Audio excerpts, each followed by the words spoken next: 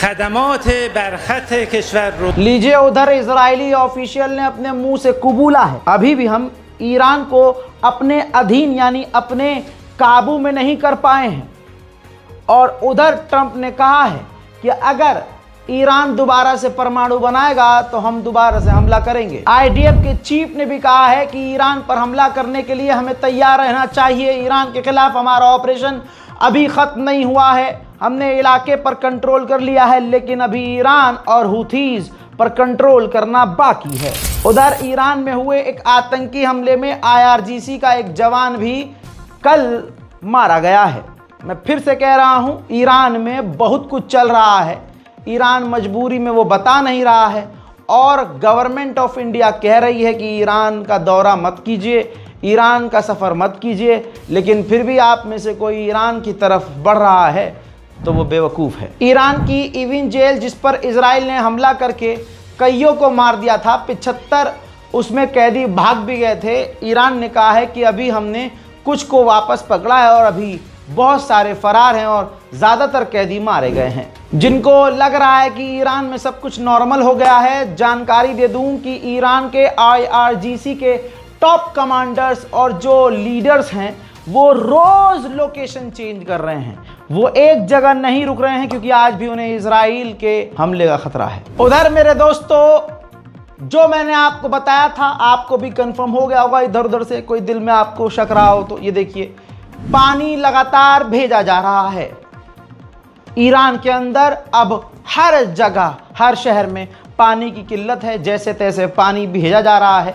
कहां से arrange Iran कर रहा है नहीं पता, लेकिन ईरान इस वक्त बड़ी मुसीबत में है। जिन इलाकों में पानी कम था अब वहां खत्म होने की कगार पर आ गया है। पता नहीं ईरान में हो क्या रहा है। वैज्ञानिकों की रिपोर्ट जो जारी हुई है उसमें बताया गया है विशेषज्ञों के द्वारा, एक्सपर्ट्स के द्वारा, कि 40% ईरान में बारिश में गिरावट आई है। यह क्या हो रहा है समझ से परे है। ईरान में बारिश ही लगभग मान के चलिए 40% कम हो गई है। तो अकाल तो आएगा ही, काल तो पड़ेगा, सूखा तो होगा। अमेरिकी चैनल पर ईरान के विदेश मंत्री ने कहा है, आपकी स्क्रीन पर है, ये फॉक्स न्यूज़ है, कॉपीराइट का मसला है, आप अपनी आंखों से देख सकते हैं। ईरान के विदेश मंत्री बैठे हुए हैं। इन्होंने कहा कि हमने IAEA के साथ काम करना तो बंद नहीं किया है, लेकिन IAEA हमसे रिक्वेस्ट अगर करता है कि हम आपके यहाँ जांच करना चाहते हैं, रिपोर्ट बनाना चाहते हैं, इंस्पेक्शन के लिए आना चाहते हैं, तो हमें बहुत सोचना पड़ेगा और बहुत ही ज़्यादा ये मुश्किल बात होगी। लेकिन अमेरिकी चैनल पर बैठकर बम फोड़ दिया ईरान के विदेश मंत्री ने। कह दिया कि हम अपने फ्रीडम फाइटर्स यानी हिजबुल्लाह, हमास, फिलिस्तीन के लड़ाके, ईरान के समर्थक ग्रुप, हम उनको सपोर्ट करते रहेंगे। जिन्हें अमेरिका और इजराइल आतंकी कहते हैं, ईरान की प्रॉक्सीज कहते हैं, उनका नाम लेकर ईरान के विदेश मंत्री ने कहा कि हम सपोर्ट करते रहेंगे। हजरात, उधर ईरान के विदेश मंत्री ने यह भी कह दिया कि हम अमेरिका से डायरेक्ट बात बाद में, लेकिन इनडायरेक्ट बात करने को तैयार है। इनडायरेक्टली आप हमसे बात कीजिए, लेकिन अमेरिका सॉल्यूशन ऐसा लेकर आए जिससे दोनों की जीत हो। मेरे दोस्तों, उन्होंने चैनल पर यह भी कह दिया कि हमारा यूरेनियम इनरिचमेंट अभी रुका हुआ है क्योंकि हमें डैमेज हुआ है हमले में और हम जंग में हैं इस वक्त, लेकिन हम परमाणु प्रोग्राम अपना छोड़ेंगे नहीं। वो हमारे देश की आन बान शान है और हमारे वैज्ञानिकों की जो शहादत है उसको हम वेस्ट नहीं कर सकते। हम अपना प्रोग्राम जारी रखेंगे। उधर उन्होंने ये भी कह दिया, धमकी भी दे दी कि हमारे पास अपने बचाव के लिए बहुत सारी मिसाइलें हैं और हम अपना परमाणु प्रोग्राम तो जारी ही रखेंगे। ये गलतफहमी में मत रहिएगा कि हम अपना प्रोग्राम बंद कर देंगे। लेकिन एक बड़ी अजीब बात कह दी है। हालांकि तमाम जो ईरान के लोग हैं बचपन से ये कहते आए हैं, जब ईरान का बच्चा पैदा होता है तो उसको नारा दिया जाता है, ऐसे नारे दिए जाते हैं जिसमें ये बात कही जाती है कि इजराइल को नक्शे से मिटाएंगे। लेकिन अमेरिकी चैनल पर ईरान के विदेश मंत्री खेल गए। उन्होंने कह दिया कि हमारा ऐसा कोई प्लान नहीं है जिसमें हम इजराइल को नक्शे से मिटाने की बात करें। झूठा है ये आदमी, जो है सारी बात सही कह के आखिर में झूठ बोल दिया है। अरे भाई, डर किस बात का है? आपका प्लान है तो है। जब ईरान के विदेश मंत्री ने ऐसा कह दिया कि भाई हमारी जो डैमेज हुई हैं साइट्स, तो तुरंत ट्रंप खुश हो गया। ट्रंप ने फौरन ट्वीट किया कि देखिए कितनी बड़ी बात खुद कह दी ईरान के विदेश मंत्री ने, उनका डैमेज हुआ है, उनकी साइट्स तबाह हुई हैं। और जो दूसरे अमेरिकी CNN, PNN हैं, ये झूठ दिखा रहे हैं कि हमने तबाह नहीं किया है। जब अगले ने खुद मान लिया तो बात खत्म हो गई। यानी डोनाल्ड ट्रंप 24 घंटे टीवी पर नजर रख रहा है, ईरान पर नजर रख रहा है कि ईरान के नेता, इधर ईरान के नेता ने बोला और उधर चाचा ने ट्वीट कर दिया। भाई मान गए ईरान को, पक्की एकदम गहरी नजर रखे हुए हैं डोनाल्ड ट्रंप। ईरान के नेता हगने भी जाते हैं तो उसकी भी जानकारी चाहता है ट्रंप। उधर ईरान ने धमकी दी है कि अगर UN ने हम पर किसी तरह से पाबंदी लगाई तो हम पर्शियन गल्फ की सिक्योरिटी चेंज कर देंगे। यानी एक तरह से धमकी है UN के देशों के लिए कि अगर आपने कोई हम पर पाबंदी लगाई तो हम जो पर्शियन गल्फ है वहां आपके लिए खतरा पैदा कर देंगे। इजराइल के पूर्व डिफेंस मिनिस्टर का कहना यह है कि हमें फोकस करना चाहिए, हर हाल में फोकस करना चाहिए इस बात पर कि ईरान की जो गवर्नमेंट है उसको चेंज की जाए। उधर चाइना ने ईरान का साथ दिया और कहा कि हम ईरान के पीसफुल न्यूक्लियर पावर प्रोग्राम को सपोर्ट करते रहेंगे। हजरात मोहतरम, न्यूयॉर्क टाइम्स ने जो लिखा है वो आर्टिकल आपकी स्क्रीन पर है।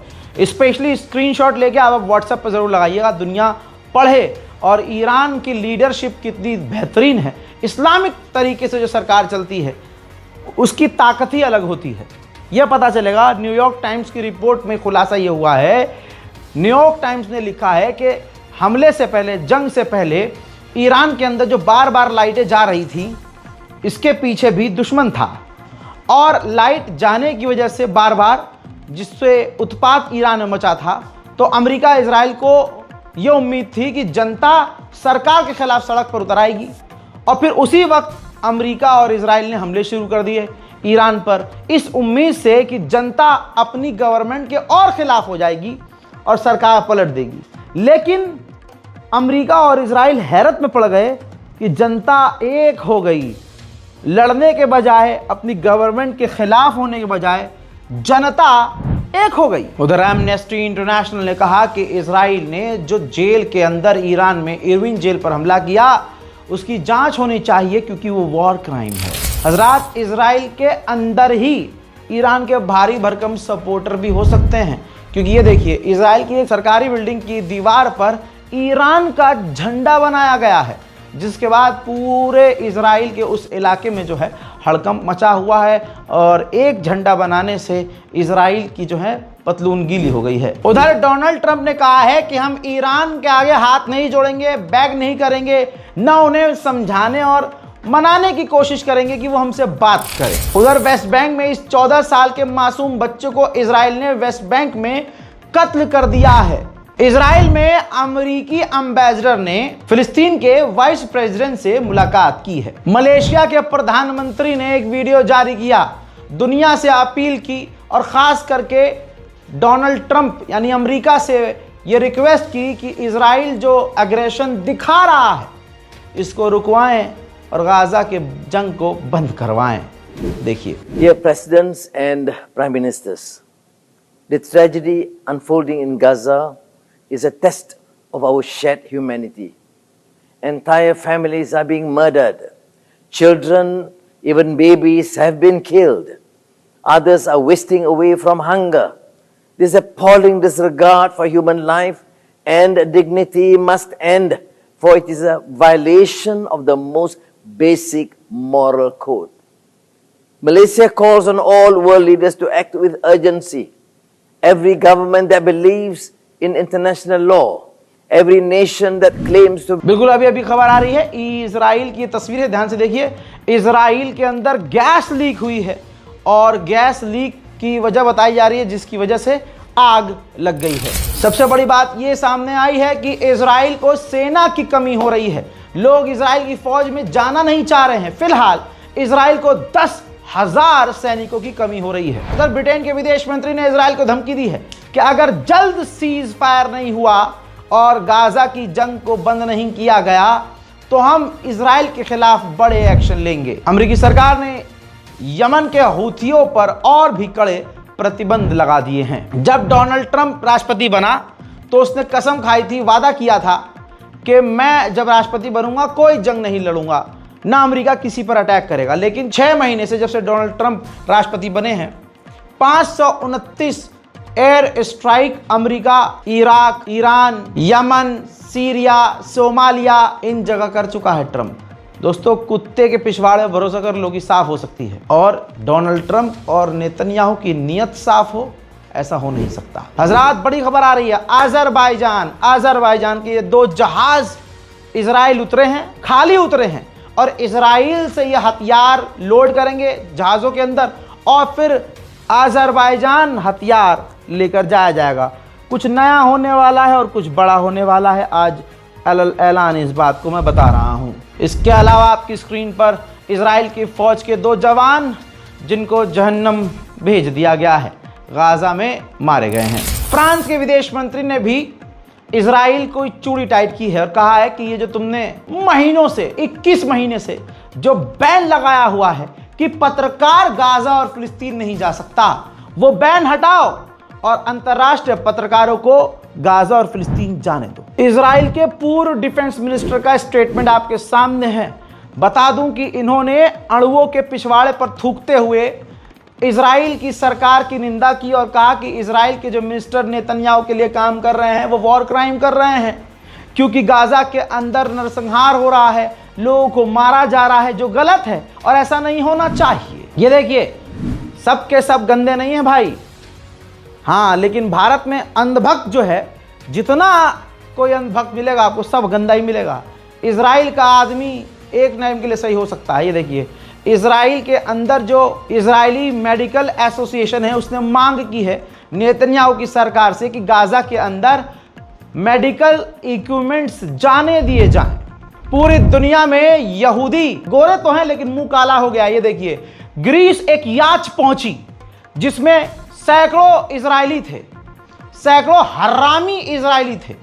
अब वो याच जब ग्रीस के एक पोर्ट पर पहुंची, अब वहां से जब इजरायली उतरने लगे तो तुरंत पूरे इलाके, ग्रीस के इलाके में जो लोग रहते थे उन्होंने जबरदस्त प्रदर्शन शुरू कर दिया, रास्ता जाम कर दिया, प्रदर्शन किया, इतना बवाल काटा कि इजरायली लोग समझ गए कि यहां तो हमारा सुअर बना दिया जाएगा। तुरंत उस याच में वापस सवार हुए और वो याच साइप्रस चली गई। एक कैनेडियन इजरायली है जिसने गाजा के अंदर खूब नरसंहार किया इजराइल की सेना में शामिल होकर, अब उसकी फटी पड़ी है। वो कनाडा वापस जाने से डर रहा है कि अगर मैं वापस गया तो मेरे अपने ही लोग मुझ में कितने छेद करेंगे, ये वो जाने या वो। बहरहाल, गाजा की मदद करने के लिए इस बारकोड का इस्तेमाल ज़रूर कीजिएगा ताकि गाजा में हम कुछ तो मदद कर सकें। फिलहाल के इस स्पेशल रिपोर्ट में, मिडिल ईस्ट स्पेशल रिपोर्ट में इतना ही। इस रिपोर्ट को शेयर कीजिए, चैनल को सब्सक्राइब कीजिए और दुआओं में याद रखिए। जय हिंद।